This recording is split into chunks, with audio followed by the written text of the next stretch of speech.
What's up guys, welcome back. We are in the Affliction Warlock Mage Tower challenge. We are in midnight pre-patch. As you may have heard, the Mage Tower is easier than it was a week ago, though Blizzard has gone back and fixed the inappropriate scaling of Dark Moon, Sigil, Symbiosis, and to an extent the chest and leg enchants, but definitely not the scaling of the cloak and bracer enchants. You can still get over 10% leech or movement speed from Chant of Leeching Fangs or Burrowing Rapidity on your cloak, and Chant of Armored Leech or Chant of Armored Speed on your bracers. But I don't think you have to go out of your way to grab those if you don't already have them. Just fire up whatever challenge you got. You're going to take way less damage than you did a week ago, and your output is going to be very solid versus the boss's health pools. In general, I would just walk in with whatever you have on and give it a shot. I do like using the Mage Tower as an opportunity to just kind of play the classes and see what's new with them. And one thing they've done with Affliction is get rid of Malefic Rapture, which was the Soul Shard spender. What they've actually done is made Unstable Affliction the main spender for the spec. It previously cost Soul Shards, but there was no benefit to spamming it on the one target.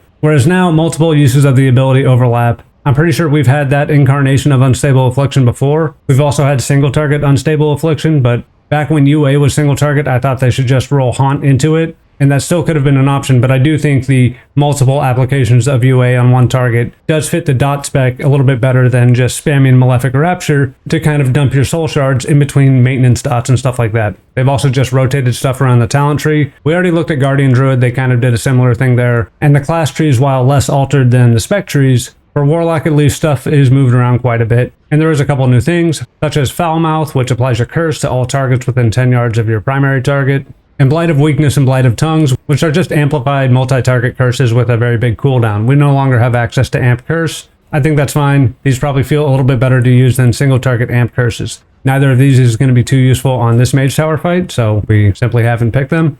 We also have two middle-tier Drain Life talents that you could definitely pick in any of the Mage Tower challenges if you felt like you needed the extra healing.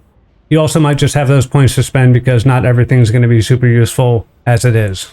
Honestly, UA becoming the main spender for Affliction is the biggest change. Everything else is mostly going to play out the same from what I can see here. So we'll go ahead and get started on this fight. If you're not familiar, Raced Mage Spear is the objective that you need to take out. You can kite Karam throughout the entirety of the fight. When you get him to 33% health, he becomes immune and heals up. He'll do this twice, and on his third kiting phase, he can be killed. You likely won't need to do that with the damage output we have now. This fight starts off with Karam chasing you around while Raced is immune. Then you get your first big damage opportunity on Raced. You want to save every damage button with a cooldown for that point because the first kiting phase will be under a minute, maybe even under 30 seconds. After about 40 seconds, Raced becomes immune and Karam will start chasing you again. At which point you'll drop him to 33%, he becomes immune, Raced comes back up, and then Raced never becomes immune again, and Karam will start chasing you after like another 30 seconds or so. All the while new mechanics get added per phase. It sounds like a lot, it isn't really. I'll point out what's happening as we go along. And in the very first phase, we don't really have to do anything. We can just kite Karam around the perimeter here. He's going to drop puddles on the ground, and they can interfere later on with the fight with like your kiting pattern, because it's going to mostly be around this circle. So we'll just kind of bring him out here to begin with and just kite him around the side. Kind of to the left is my preferred direction, but you could go to the right, do whatever you want. He'll drop his first puddle pretty quick, so you kind of want him to... You don't want to slow him right away, right?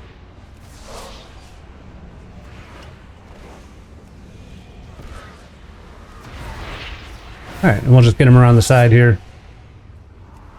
Alright, at 82% health. We want to go in with full soul shards and all of our damage cooldowns.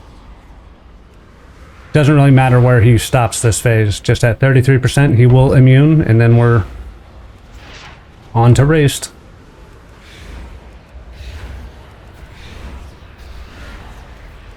When Raced comes up, he'll start summoning little creepy crawly ads that we have to kite and not let hit us, because they will do a bunch of damage if they even get like one melee off on us.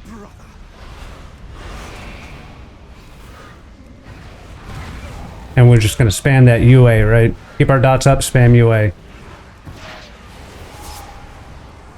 I do like that it freed up a spot. Kind of felt like Affliction had maybe one too many buttons, but you know. And we're just kiting in circles. You can throw like a Seed of Corruption on these guys. Seed of Corruption also benefits from Nightfall now, so you can get instant free casts of it. You can see it lights up when my Shadow Bolt does. Oh, we're back on Karam. And now we're going to get hands from beyond, right? They're going to spawn and we have to interrupt them. Here's one. If that grasp from beyond goes off, it's intended to one-shot you. It probably won't one-shot us now. Maybe we'll eat one on the next phase if it even spawns. And again, if you know, ideally we would be, we're going to fear you. Ideally we would be saving all of our cooldowns for when Race comes back up, which is about now anyway. There's a hand from beyond, we'll just kick it. I said I was going to eat one, didn't I? We'll go ahead and hit Malevolence and Oblivion, which is renamed to, what is it? Dark Harvest. And the new mechanic here is little summon glyphs on the ground, which we might not even see quite yet. Yeah, here we go. We have to soak this with our body, right? We can fear these guys. We have new 10 target fear on Howl of Terror, which is cool. And so we've already killed Raised. I mean, we'll wait a sec. Karen comes back up, right? And then he won't immune again, right? You just kite him around until you're done. But you don't need to kill him. If you do kill him, Raised gets enraged. Dude, that fear is wild. And starts doing like extra damage to you.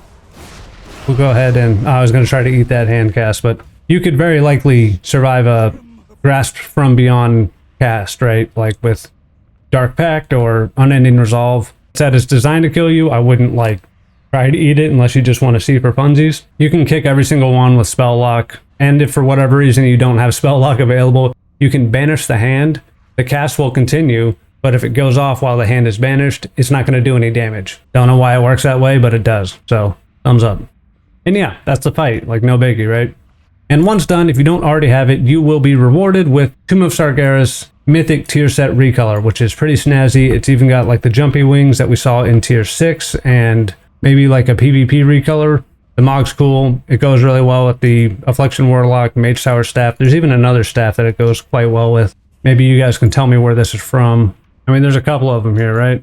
They're all Affliction Warlock artifact skins, right? There's probably some other ones that are nice, but you know, these are pretty solid options too. This one's probably closest to the actual Mage Tower, but either way, that'll be it for this one. You can check out the link to the Guardian Druid Mage Tower video we put out the other day. That fight is also a good bit easier than it was even a week ago. And really, they all are. So get to it if you still need your book or any of the class transmog sets, or even the Feat of Strength Tower Overwhelming for completing all 36 challenges. This pre-patch is a very good time to get that done. That will be it for this one though. The talents will be linked in the description below. Please make sure to subscribe to the channel to stay in the loop for more videos.